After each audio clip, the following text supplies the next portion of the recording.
আসসালামু আলাইকুম। আমন্ত্রণ জানাচ্ছি বিডি টিউবের আজকের আয়োজনে। সাথে আছি আমি হাসানুর ইসলাম। বর্তমানে পোশাক শিল্প বাংলাদেশের রপ্তানির হৃৎপিণ্ড। আমরা অনেকেই জানি না বাংলাদেশ কিভাবে পোশাক রপ্তানিকারক দেশ হয়েছে।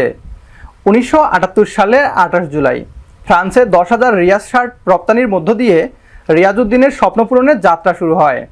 এভাবেই রিয়াজউদ্দিন স্বাধীন বাংলাদেশের প্রথম তৈরি পোশাক রপ্তানিকারক হয়ে ওঠে।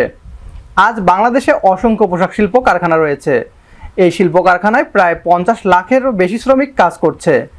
আমাদের অনেক আগেই ভারত ও পাকিস্তান পোশাক রপ্তানি করা শুরু করে দিয়েছিল।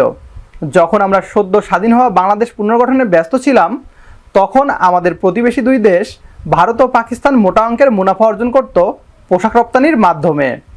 সেই সময় এখন অতীত, কারণ মানসম্মত পোশাক বলতেই ইউরোপীয় ইউনিয়নের দেশগুলোর মানুষ যা বুঝে তা হলো মেড ইন বাংলাদেশের পোশাক।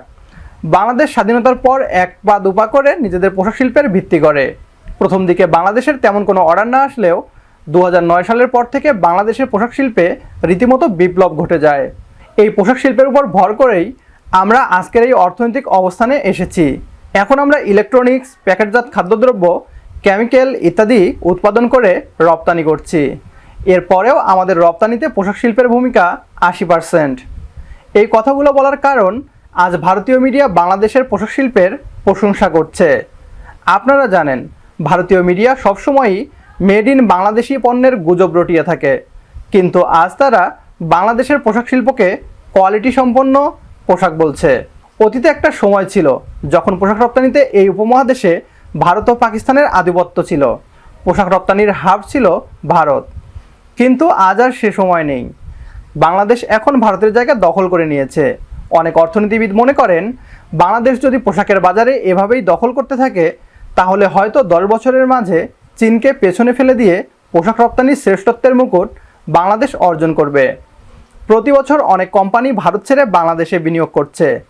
ভারতীয় সরকার এই কোম্পানিগুলোকে নানা ধরনের প্রণোদনা ও ট্যাক্সের ছাড় দিয়েও রাখতে পারছে না।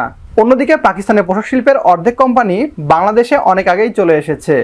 বর্তমানে কিছু কোম্পানি পাকিস্তানে টিকে আছে। প্রায় 6 থেকে 7 মাস আগে এ নিয়ে আমরা একটি ভিডিও আপলোড করেছিলাম, যেখানে দেখিয়েছিলাম পাকিস্তানি মিডিয়ায় একজন পোশাক শিল্পের মালিক বলেন, দেশপ্রেমের জন্য আমরা পাকিস্তানে এখনও আছি, কিন্তু লস দিয়ে আর কত বছর থাকব, আমিও অতি দ্রুত বাংলাদেশে চলে যাব। বাংলাদেশ সরকার আমাদেরকে স্বাগত জানানোর জন্য তৈরি। ভিডিওটি যদি দেখে না থাকেন তাহলে অবশ্যই আমাদের চ্যানেল থেকে দেখে নেবেন। আজকের ভিডিওতে আমরা দেখব বাংলাদেশের তৈরি পোশাক ও তার গুণগত মান নিয়ে কী বলছে ভারতীয় মিডিয়া। তবে তার আগে আপনি যদি আমাদের চ্যানেলে আজ প্রথম হয়ে থাকেন, তাহলে প্রিয় জন্মভূমিকে নিয়ে আমাদের এই পথ চলায় বিডি টিউব চ্যানেলটিকে সাবস্ক্রাইব করে আপনিও পাশে থাকুন। আর ইতিমধ্যে সাবস্ক্রাইব করে থাকলে আপনাকে অসংখ্য ধন্যবাদ। दोस्तों, हैरान कर देने वाली खबर आज आपको हम देने वाले हैं। यह हैरान कर देने वाली रिपोर्ट आज हमें जागरूक भी कर रही है और संदेश भी दे रही है कि अगर आज भारत नहीं जागता है तो आने वाले समय में भारत के हालात इससे भी बदतर हो सकते हैं। यह खबर किससे जुड़ी हुई है? यह खबर जुड़ी हुई है टेक्सटाइल की इंडस्ट्री से। टेक्सटाइल इंडस्ट्री के बारे में आपको बताएं तो भारत के अंदर प्राइवेट सेक्टर के अंदर जो सबसे ज्यादा रोजगार देने वाला एक इंडस्ट्री है तो वो टेक्सटाइल की इंडस्ट्री है। कपड़ों का व्यापार है।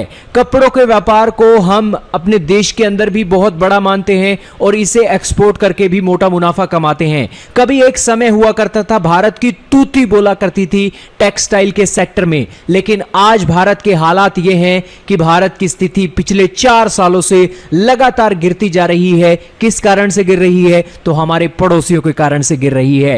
एक तो बांग्लादेश और दूसरी तरफ वियतनाम, ये आज भारत को कड़ी टक्कर दे रहे हैं और लगातार हमारी मार्केट को हमारे से छीनते जा रहे हैं। क्या है पूरे का पूरा मामला? किस तरीके से हम बांग्लादेश और वियतनाम को फिर से पछाड़ सकते हैं? भारत कितना एक्सपोर्ट करता है? सारे ही बेहतरीन डाटा आज आपको हम देने वाले हैं विद प्रूफ के साथ। तो शुरू करते हैं आज की इस वीडियो को।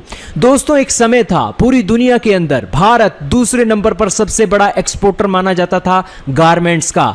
जितना भी कपड़ा भारत और पूरी दुनिया एक्सपोर्ट करती थी, दूसरे नंबर पर भारत था। हालांकि ये एक चार्ट के जरिए आप समझिए, आपको सिचुएशन और भी क्लियर हो जाएगी। दोस्तों पहले नंबर पर तो चाइना का कब्जा है, इस बारे में किसी को भी शक नहीं है। और दूसरे नंबर पर जो देश है वो जर्मनी है, यह आंकड़ा 2020 का है। तीसरे नंबर पर बांग्लादेश है और चौथे नंबर पर वियतनाम है। और भारत की सिचुएशन आज 5वें पर हो गई है, आज 5वें नंबर भारत का है।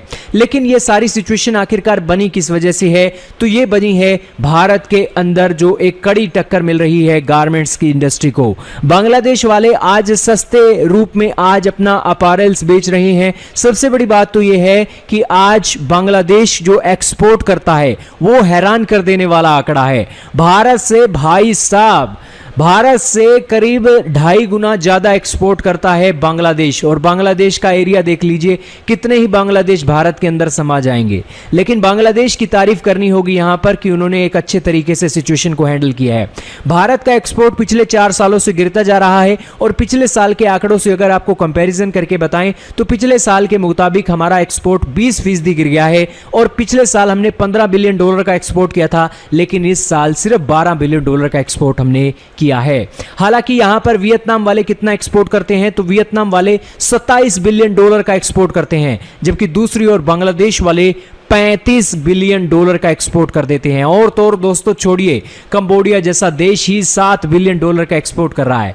जबकि दोस्तों भारत के अंदर आज किस बात की कमी है? भारत जैसा देश इतना बड़ा देश है और हर संसाधन आज मौजूद हैं।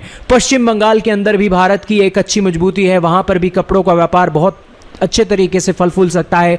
लेकिन ना जाने आज इस व्यापार को किसकी नजर लग गई है।